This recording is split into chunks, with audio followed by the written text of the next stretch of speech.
Hi, I'm Bob Ryan. This is Globe 10.0. With me today is John Powers. You're looking at many years of Celtic watching experience here, and we are agreeing that that was one of the great epics in Miami on Game 2, and a very, very hard-fought, wonderful game lost by the Celtics, won by Miami, 115-111. John, the consequence, the aftermath, the turnaround is 48 hours. With the minutes that were logged, can they recover from this game? Very tough. I mean, not to say that a Game 2 loss is devastating. That was a killer. You win that game, you don't have to win another one down there. Now you have to come up here. You lose Game 3, season's over. Yeah, and of course the question is that we've had from the start with this every other day format. The last thing in the world Doc Rivers needed was an overtime game. The last thing in the world was a game in which he couldn't get Garnett. Forget Rondo for a second. We'll get to him, but couldn't get Garnett off the floor enough. Right. And he tries to monitor him in that 30-32 range, maybe 34-35 in the playoffs, not 40-some.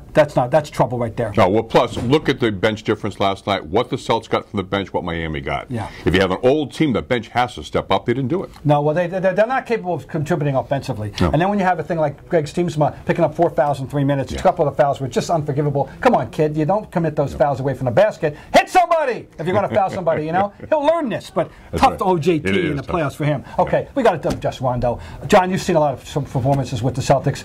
Win, lose, draw, whatever. Where does that rank? Way up. I mean, and here's a guy. It's not like he's Havlicek and you know you're going to get that. Yeah. I mean, he could have gone the other way last night, but he stood up and took it on his shoulders. Everyone now knows this is what the guy can do. He really did, and even after LeBron James got on him and slowed him down a bit, he came back. He came back and had 12 points, all the points in the overtime.